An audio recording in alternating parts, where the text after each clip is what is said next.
ये बात ध्यान में रखिएगा कि जो मैं आपको अगले चंद मिनटों में बताऊंगा उसको समझने के लिए बेहतर ये होगा कि आप एक दफ़ा मुताल्लिक़ा पेपर वेबसाइट से डाउनलोड करके देख लें ताकि आपको मालूम हो कि क्या बात कही जा रही है, क्या बताया जा रहा है।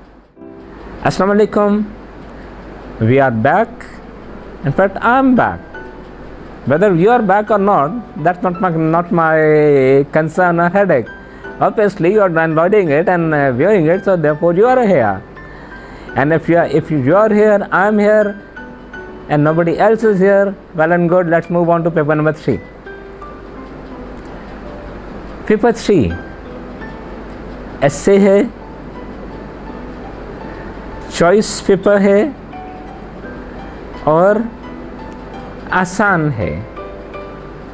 शर्त वही है कि आपको उर्दू लिखना आती हो और आपके पास कुछ मालूमातें आमा जनरल नॉलेज मौजूद हो और आप अपने ख़यालात को एक मरबूत और मुनज़्ज़म अंदाज में पेश कर सकें। नहीं समझ आया? गुड। मरबूत और मुनज़्ज़म, organized and disciplined. Okay, now you got it.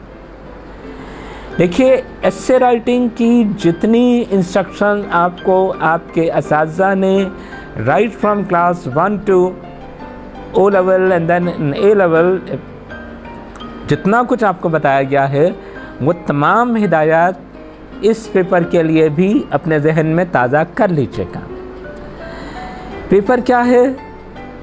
इससे पेपर का स्ट्रक्चर डिस्कस करने से पहले एक बहुत अहम बात, यहाँ पर एक कन्फ्यूजन आती है टॉपिक एरियाज़ की और टॉपिक्स की। University of Cambridge her academic session के लिए कुछ नहीं बल्कि 5 टॉपिक एरियाज़ हर साल सिलेबस में देती है और जिस एकेडमिक ईयर के लिए भी आप अपीयर हो रहे हैं ज़रूरी है कि आप वेबसाइट पे जाकर उनको चेक करें कि इस साल के लिए या आपके साल के लिए टॉपिक एरियाज़ क्या हैं। ये तब्दील होंगे, इसलिए जो पिछले साल थे वो इस साल नहीं हैं, जो इस साल हैं वो अगले साल नहीं होंगे। टॉपिक एरियाज़ को वेबसाइट से कंफर्म कीजिए, उनके सिलेबस में देखिए। जो टॉपिक एरियाज़ हैं वो एक पूरे स्फीयर या एक पूरी फील्ड को मेंशन करते हैं। मसलन नौजवान, मसलन माहौलियात, मसलन खाना पीना, मसलन तालीम, और अब हर एक टॉपिक एरिया से वो आपको एक टॉपिक देंगे। मिसाल के तौर पर इस साल 2009 में एक टॉपिक एरिया आलूदगी है, पोल्यूशन। अब पोल्यूशन से मुताल्लिक़ वो कोई भी मौजू आपको दे सकते हैं, असबाब दे सकते हैं, वजूहात दे सकते हैं, नुकसानात दे सकते हैं, कम करने के तरीक़े आपसे पूछ सकते हैं। आपके लिए सबसे अहम बात यह है कि आपको टॉपिक एरिया पर एस्से नहीं लिखना, आपको उस टॉपिक पर, उस मौजू पे एस्से लिखना है जो उस एरिया से रिलेट करके आपको दिया गया।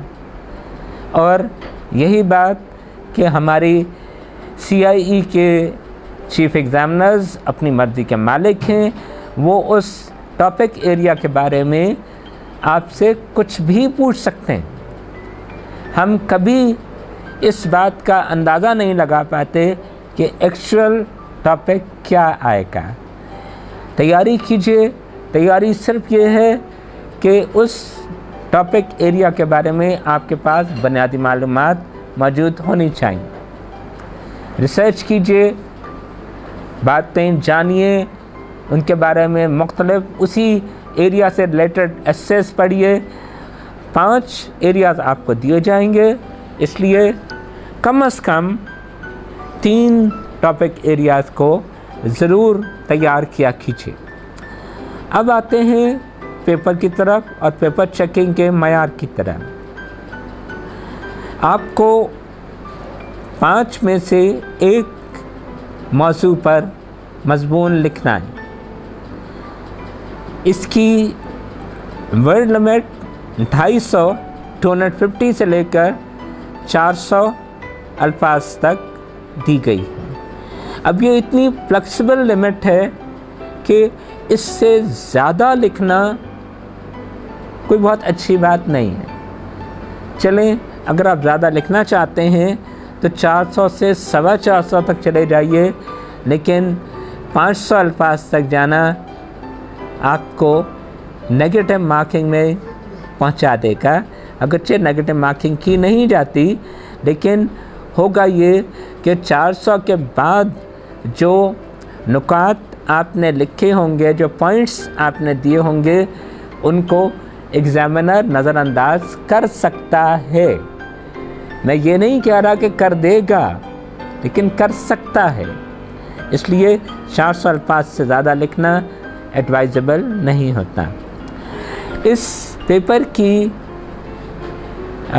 टोटल मार्क्स वर्थ 40 है और within that word marks limit we have the division of 16 plus 24।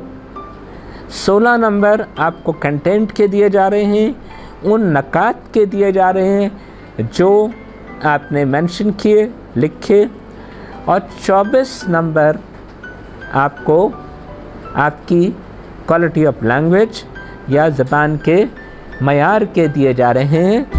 इस ज़बान के मयार में आपकी जुमले की साख्त शामिल है, स्पेलिंग्स शामिल हैं, अपनी बात की वजाहत शामिल है, ऐसे का नज़म शामिल है। दैट इज़ कि कितने तरतीब के साथ आप अपनी बात वाज़ेह कर रहे हैं।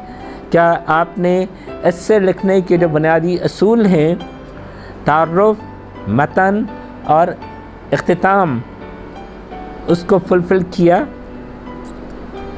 क्या आपने पैराग्राफिंग की? ये बातें देखी जाती हैं। एक सवाल जो बहुत दफ़ा पूछा जाता है और इसका जवाब मैं ज़रूर देना चाहूँगा, पूछा ये जाता है कि क्या मुश्किल अल्फाज, अशार, अक़वाल ज़रूरी हैं?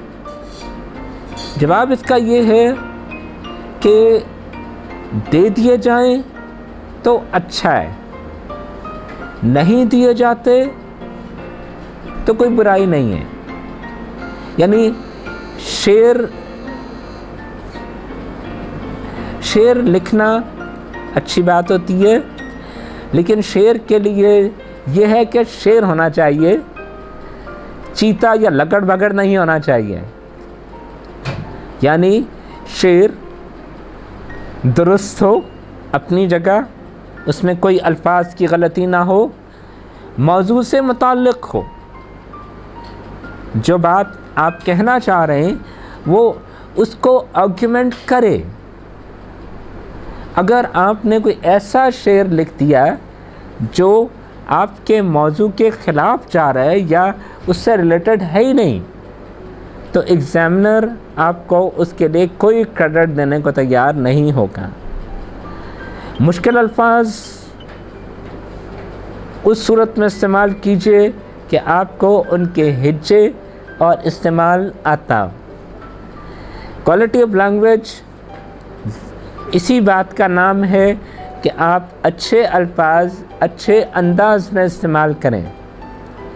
अगर सिर्फ लफ्ज़ इस्तेमाल करने के लिए इस्तेमाल कर दिया गया तो हो सकता है कि वो फ़ायदे के बजाय नुकसान पहुंचाते हैं।